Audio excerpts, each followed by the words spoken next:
सीधा सवाल ये कि क्या चिकन खाने से भी अगर इन्फेक्टेड मुर्गी मुर्गा है तो बर्ड फ्लू हो सकता है क्या? देखिए, ये सवाल काफी पर्टिनेंट है। अब इसमें दो चीजें हैं। अगर जैसे मैंने पहले बताया, अगर आप उसकी कुकिंग ठीक से करें, 70 से 80 डिग्री तक उसको अच्छे से पका के खाएं, और जब वो कोई जब आप चिकन ले रहे हैं या वो एग ले रहे हैं तो उसको अच्छे से साफ करें। वो बर्तन सेपरेट होना चाहिए, कुकिंग वाला सेपरेट होना चाहिए। अच्छा। 70 टू 80 डिग्री कुकिंग पे ये जो वायरस है ये डेड हो जाता है या इनएक्टिवेट हो जाता है, तब इसका रिस्क नहीं होता है। लेकिन उन एरिया में या उन जगह से जहाँ पे एक्चुअली ये इन्फेक्शन फैला है और वो इन्फेक्टेड एनिमल को अवॉइड करना चाहिए। बट डेफिनेटली अच्छी कुकिंग के साथ आप खा सकते हो, बट वो प्रॉपर होनी चाहिए। एक तो क्लीनिंग प्रॉपर होनी चाहिए और सेपरेट होनी चाहिए। आपका जो हाइजीन होनी चाहिए, हैंड वॉश, मास्क, ये सेम होना चाहिए। प्लस आपकी कुकिंग एटलीस्ट 80 डिग्री सेंटीग्रेड पे होनी चाहिए। डॉक्टर अग्रवाल भी हमारे साथ मौजूद हैं। और डॉक्टर अग्रवाल, कई जगहों पर जो मछली बेचने वाले लोग हैं उनको भी एहतियात बरतने की सलाह दी गई है, मछली खाने से बचने की भी सलाह दी गई है। तो ये माना जाता है कि भाई बत्तखों के संपर्क में अक्सर मछलियां भी आ जाती हैं तो मछलियां भी संक्रमित हो सकती हैं। क्या जो इफेक्टेड राज्य हैं, इफेक्टेड शहर, इफेक्टेड गांव हैं, वहां पर लोगों को मछली खाने से भी बचना चाहिए क्या? मेरा ख्याल से मछली खाने में तो कोई परेशानी नहीं आनी चाहिए, क्योंकि यूजुअली वो बर्ड टू बर्ड ही स्प्रेड करता है और बर्ड टू ह्यूमन स्प्रेड है वो भी बहुत कम होता है। लेकिन हमको सावधानी तो रखनी पड़ेगी, क्योंकि जो लोग पोल्ट्री को हैंडल कर रहे हैं, जो चिकन को हैंडल कर रहे हैं, तो वो सबसे ज्यादा रिस्क पे हैं। तो अगर हम जो पोल्ट्री ओनर्स हैं या जो चिकन को हैंडल कर रहे हैं, उनको तो पूरी सावधानी रखनी पड़ेगी। और अगर वो उसको नहीं पहुंचाएंगे शहरों में और गांवों में, तो फिर नेचुरली उस बिजनेस पे बहुत ज्यादा इफेक्ट आएगा। अच्छा doctor Agarwal, person to person infection भी हो सकता है क्या? किसी इंसान से दूसरे इंसान में बर्ड फ्लू हो सकता है क्या?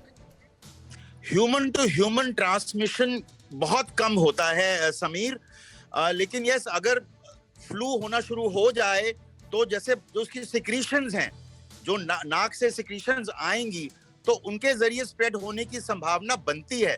लेकिन human to human transmission is very very little, बहुत ही कम होता है। It is basically from bird to bird, और बर्ड टू ह्यूमन ट्रांसमिशन भी बहुत कम रहता है। लेकिन होता है, ये नहीं कहा जा सकता कि बर्ड टू ह्यूमन नहीं होता। संभावना तो है, संभावना है। ठीक है, राजस्थान से एक अहम खबर है। राजस्थान में कौओं से अलग पक्षियों में फैला बर्ड फ्लू। कोयल, बगुलों और कबूतरों में भी बर्ड फ्लू पाया गया है। झालावाड़ में कोयल, बगुले, कबूतरों की संदिग्ध मौत हुई है। झालावाड़ में ही मिला था बर्ड फ्लू का पहला केस। और देखिए, कुछ बड़ी दर्दनाक तस्वीरें सामने आ रही हैं। पक्षी जो हैं वो तड़प तड़प कर मरते हुए नजर आ रहे हैं, और कुछ तस्वीरों को तो इसीलिए हमने ब्लर कर दिया है। कौवों में फैल रहा है, और अभी कुछ कोयल में भी नजर आया है और कुछ बगले में।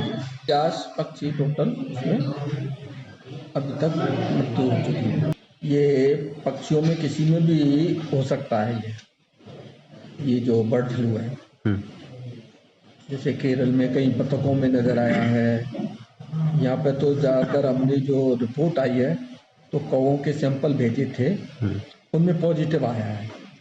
और अभी जो मुर्गियों के जो सैंपल भेजे हुए हैं उनकी अभी रिपोर्टिंग अभी पेंडिंग है। और जितेश जेठानंदानी हमारे साथ इस वक्त जयपुर से लाइव मौजूद हैं। जितेश, ये बताइए कि राजस्थान में खतरा कितना बड़ा है? झालावाड़ से ही पहला बर्ड फ्लू का केस भी सामने आया था, और लगातार बाकी पक्षियों में भी अब फैलता हुआ बर्ड फ्लू वहां पर नजर आ रहा है। सरकार कितनी सतर्क नजर आ रही है? देखिए समीर, सबसे पहले जानकारी दे दूं कि चीनी वायरस कोरोना अभी टला नहीं कि ये बर्ड फ्लू आ गया है। और बर्ड फ्लू सबसे पहले चीन के अंदर 2003 में आया था, उसके बाद अलग अलग देशों में देखने को मिला।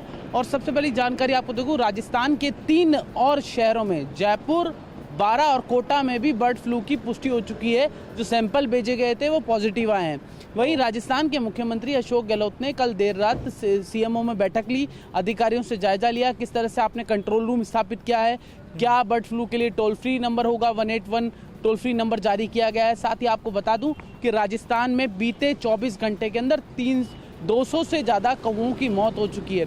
वहीं राजस्थान के अंदर जो कोटा है वहाँ रामगंज मंडी इलाके में 212 मुर्गियां मृत पाई गई है, जिसके सैंपल भी भेज दिए हैं। वहीं राजस्थान की बात करें, राजस्थान की सरकार के पशुपालन विभाग ने केंद्र सरकार को एक लेटर लिखा है कि यहाँ पर भी सेंटर के एक लैब स्थापित की जाए, क्योंकि हमारे को बार बार ये बर्ड फ्लू की जांच के लिए भोपाल सैंपल भेजना पड़ता है और उस सैंपल वापस आने में या रिपोर्ट वापस आने में समय ज़्यादा लग रहा है, इससे प्रॉब्लम्स हो रही है। तो पूरी तरह से यहाँ पर एक कंट्रोल रूम भी स्थापित किया गया है, एक लेटर सरकार ने लिखा है और केंद्र सरकार जल्द ही राजस्थान के अंदर भी एक ऐसी लैब स्थापित कर देगी जिससे बर्ड फ्लू की पुष्टि या पशुओं के लिए इस विशेष लैब सेंटर लैब की स्थापना राजस्थान में जल्द ही हो जाएगी। वहीं इस वक्त मैं जयपुर में मौजूद हूँ, जयपुर की अहम सड़क पे हूँ। आपको तस्वीरें दिखाना चाहूँगा किस तरह से जो बेजुबान पक्षी हैं डरे और सहमे हुए हैं। आप तस्वीरें देख सकते हैं, यहाँ पे लोग दाना डालने आते हैं, चूगा डालने आते हैं, लेकिन यहाँ पर पानी भी दिखाई दे रहा है, दाना भी दिखाई दे रहा है,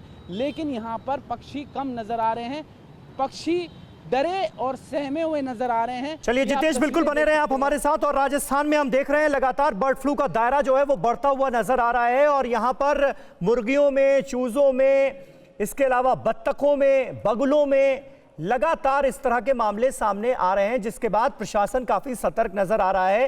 न्यूज़ टॉप 9 रोज सुबह 7 बजे और शाम 7 बजे सिर्फ TV9 भारतवर्ष पर।